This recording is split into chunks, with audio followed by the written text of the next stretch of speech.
The Lord lives. Praise to my rock. May the God of my salvation be exalted.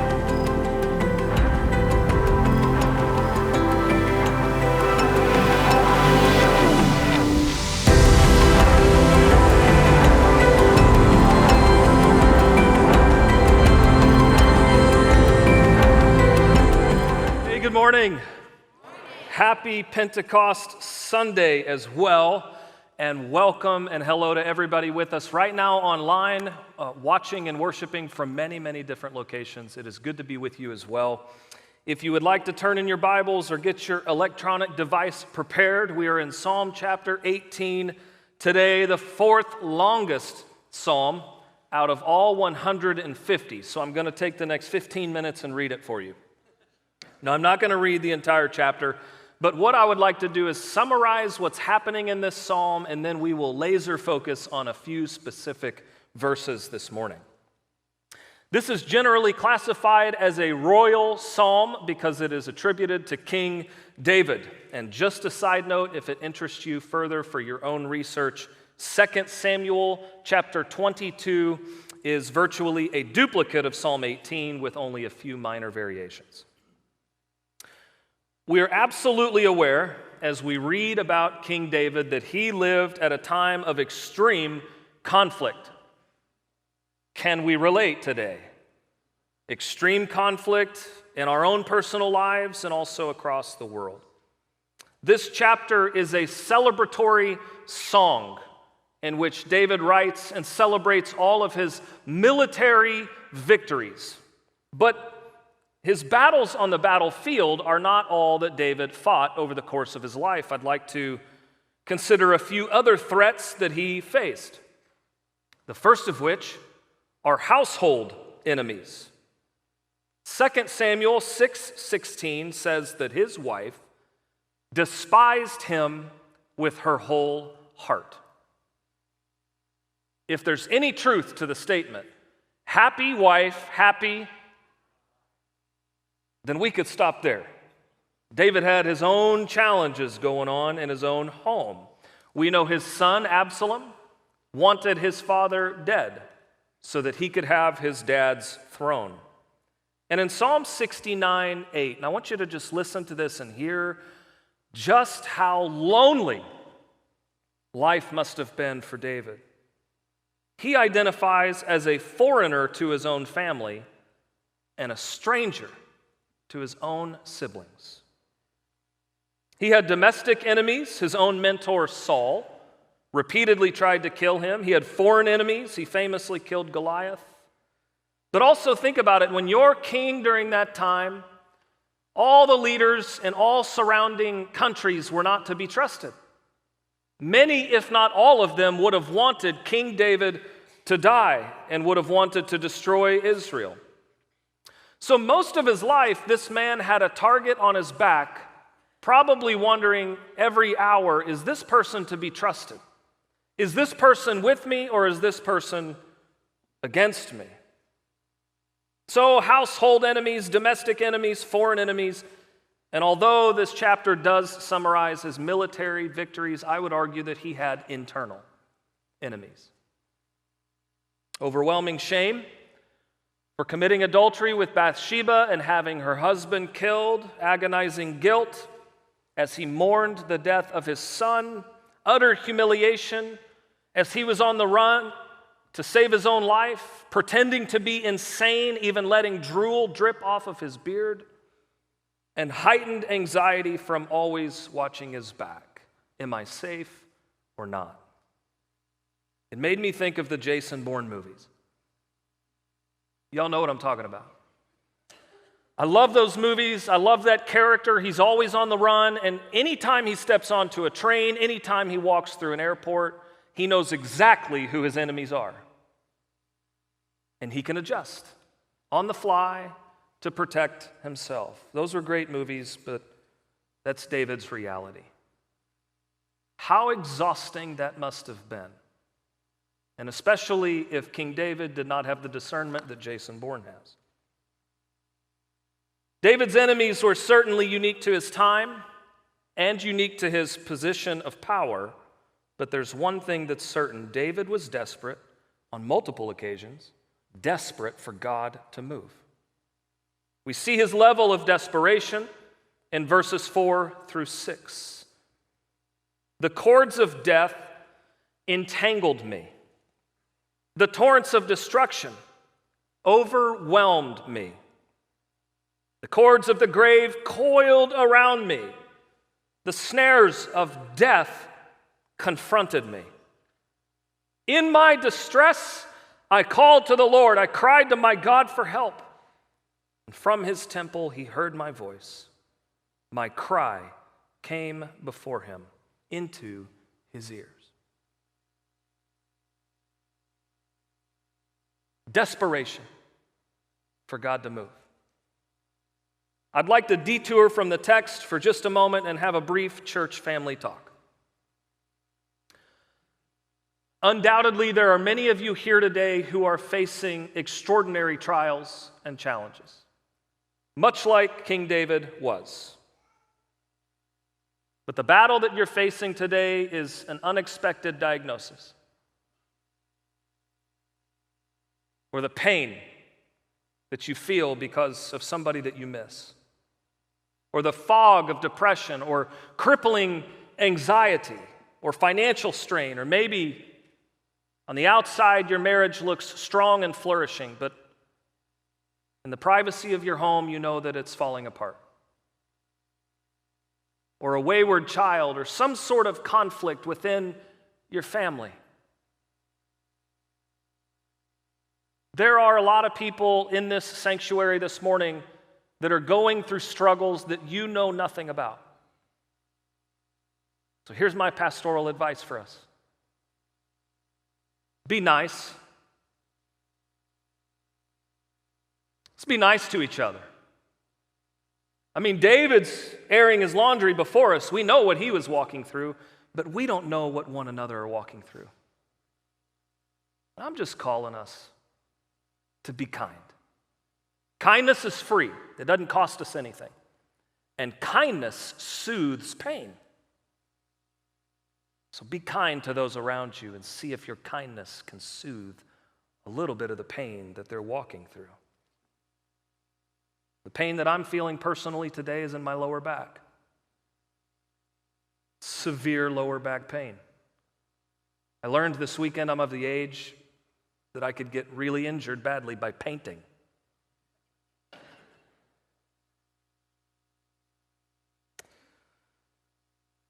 The pain is real. Everybody okay with that family talk? Let's be nice to each other. Let's get back to the text.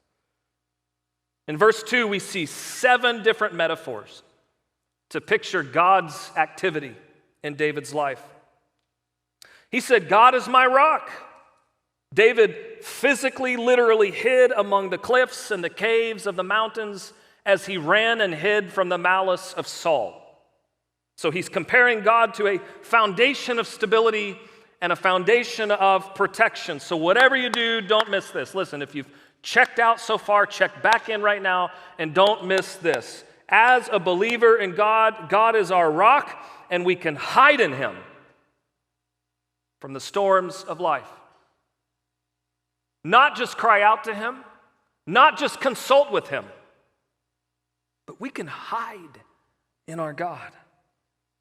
He says, God is my fortress, a high place of refuge and defense when under attack. He says, God is my deliverer. In the very hour of peril, when almost captured, the hand of God can come and rescue his people.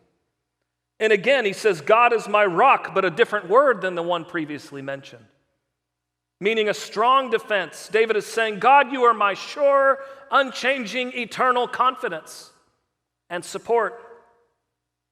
God is my shield, a piece of heavy armor to deflect the enemy's arrows and swords. Come on, do you believe that God furnishes his people for battle?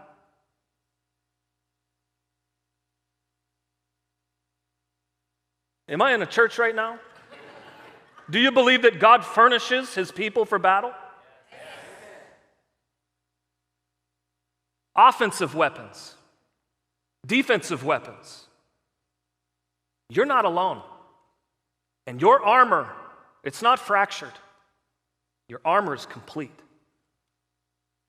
God is my horn of salvation, a description of power in battle, enabling God's people to triumph. And he says, God is my stronghold. The Hebrew here is misgab, meaning to retreat to a secure height. How wonderful is that God is our high tower where we can rest in him beyond the reach of our enemies.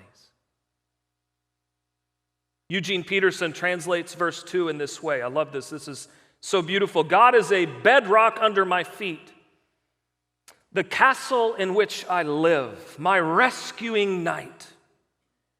My God, the high crag where I run for dear life, hiding behind the boulders, safe in the granite hideout. I hope these descriptions give you confidence today. I hope these descriptions give you assurance today that whatever battle you might be facing, you are not alone. You are equipped by the living God, and your armor is complete. You have what it takes in him and in him alone. He does not neglect his children. Quite the opposite. He is ever present, and he cares deeply about what you're going through, about the battles that you are facing. So whatever you're facing, and no matter how defeated you have felt, how defeated you feel right now in this moment, or how defeated you may feel tomorrow, I want you to remember this simple quote. One, everybody put up your finger, one with God is a majority. You are not behind in any battle if God is on your side. If God is with you, that is the majority, and you're on the winning team. Amen? So let's spend the rest of this message by examining verse 1. I love you, Lord, my strength.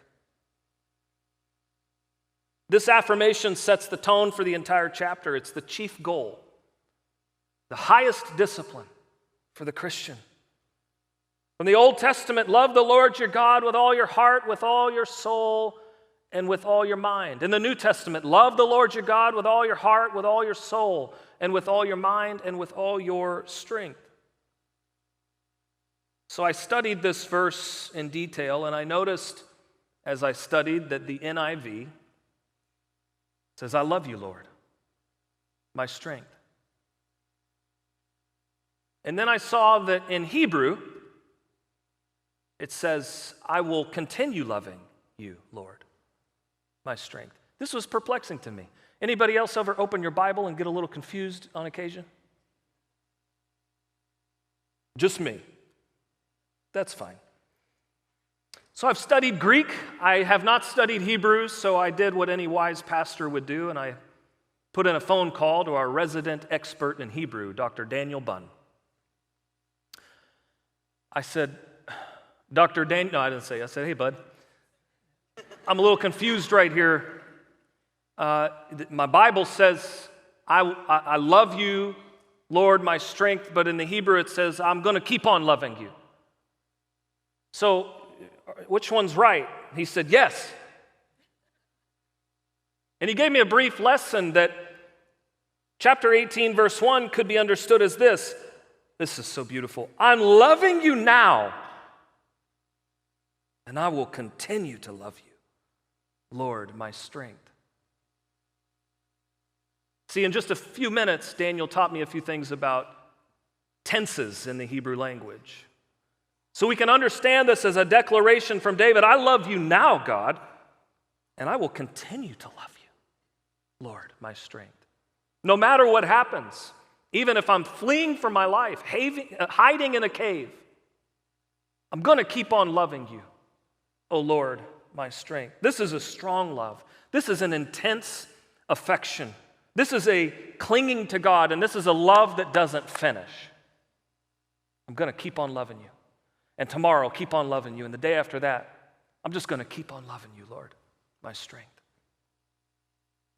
How tragic, then, when you consider the message that we hear so often that you need to accept Jesus as your Lord and Savior.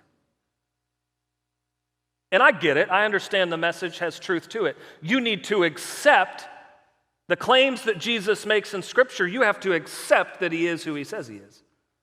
You have to accept that the Old Testament and the New Testament coupled together are the Word of God, the only perfect rule for all matters of faith, doctrine, and conduct. You need to accept the fact that grace is a real living gift in your life and that you can never earn it and you can never deserve it and you'll never work hard enough to get it. It's a gift. You have to accept these things to be true. I get it. But how tragic when the Christian life is summarized and centered on the initial act of accepting.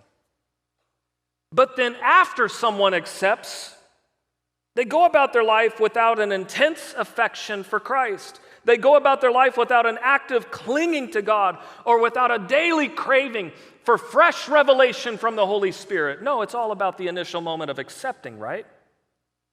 No. Wrong. Conversion to Christ is not meant to be a single, transactional, spiritless moment where you accept and it's all good and we move forward. But remember this today. A Christian is one who seeks and finds God, yet continues to pursue him. We got to seek him. And then when we find him, we got to accept that he is who he says he is. But we're never done. We keep on pursuing the living God. As James 4 tells us, draw near, draw near, draw near, and he's going to draw near to you. So we seek and we find, but we continue to pursue God. An early church saint stated this holy paradox in a way that should be understood by all who worship God. We taste thee, O living bread, and long to feast upon thee still. We drink of thee, the fountainhead, and thirst our souls for thee to fill. This is the heart that cries out. I love you, O God, and I'm going to continue to love you. So here's an interesting and difficult question for us today. How do we love God by command? Have you ever thought of this? How do we read the commands in Scripture and then say, yes, I received that command, I'm going to submit to that command? Because of all the commandments that we're capable of expressing in this life, love is the most guarded, right? We're careful. I'll use my own marriage as proof. In 2003, when I proposed to Andrea and asked for her hand in marriage, I did not tower over her and say, hey, I command you to love me, and I command you to marry me. I didn't do that. Instead, I postured myself in humility. I got as close to the floor as I possibly could, and my proposal sounded something more like confident begging.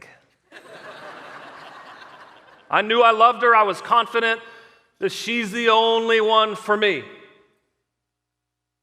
And I was confident that she loved me too, but boy, it sounded like begging. So love is not forced. Laws don't compel us to love anyone. We're not coerced to love. We ought not ever be frightened into loving someone. Love is voluntary. So what do we do with our Lord's commandment? Love me. I command you to love me with all your heart. Love me with all your mind, all your soul, all your strength. What do we do with a command? So to answer this question, I'd like us to consider two kinds of love: the love of feeling and the love of willing. The love of feeling. Let's talk about that. I used to love running. I ran a half mile in 1 minute and 52 seconds. And I could run a 5K in under 18 minutes. I loved running. I ran every single day. And then the most bizarre thing happened in my life. I had a genuine Forrest Gump moment. And I just stopped running. I didn't feel like running anymore and ever again, unless a wasp is chasing me. Rediscover my speed. I don't feel like running anymore. And it's worse, full disclosure, it's worse. I didn't just quit running, but now I'm judgmental towards those who do run. Because I feel like they lack information. I feel like if they knew what I know today, that running is horrible, and I could just get into their ear for a moment and help them discover how freeing it is to quit that nonsense. There's a better way to spend your life than running. No disrespect to any of your loved ones who are competing right now in the Tulsa Ironman. Crazy. I just don't know why people do it. My wife signed us up a few years back for a half marathon, and I refused. I said, I'm not going to run in this half marathon. She did not accept my refusal. So then I refused to train. And I'm telling you from experience, if you run a half marathon without training, you can't walk straight for 3 days. It was awful. And the only kind of running I'm interested in doing truly is this thing. It's a 5K. It's called the Warrior Dash. I have a picture of the last one that we did. This is the kind of running I like. You get to crawl through mud. You get to crawl under barbed wire and jump over fire and climb walls. And then they give you a chicken leg when you finish. I don't feel like running anymore, so I don't. And that's the point I want to make to you. Feeling comes and goes. It rises and it falls. It flares up with enthusiasm and then it disappears. That's feeling. When Jesus commanded, love the Lord your God with all your heart, all your soul, all your mind, all your strength, I don't believe that Jesus was talking about the love of feeling. I'm not denying today that our emotions are a significant part. They play a significant role in our personalities. But I believe that emotion is secondary here. I believe what Jesus was talking about is the love of willing, a willed tendency of the heart to love God. A.W. Tozer puts it this way: the will is the automatic pilot that keeps the soul on course. This is where we're headed, no matter how I feel. There were obvious circumstances in David's life that knocked him off course spiritually, right? We hear about it. The cords of death entangled him. The torrents of destruction overwhelmed him. The cords of the grave coiled around him. The snares of death confronted him. And in his distress, he called out to God. He cried out for help. From his temple, God heard his voice. His cry came before him. The ears of God heard David's cry. My friends, there are days when you may not feel like worshiping God. You may not feel like praying to God. There are days when you may not feel like loving God. There are days when you may not feel like coming to church. Being a Christian does not mean that we're happy and cheerful every moment of our lives, does it? But instead, it means that no matter what our emotions are up to, each and every day of this life, my will overrides my feelings. And I can look at my circumstances and say, still, I'm going to choose to honor and worship my God in this storm. I can will my heart, I can will my mind, I can will my soul to love God. So I invite you to stand to your feet.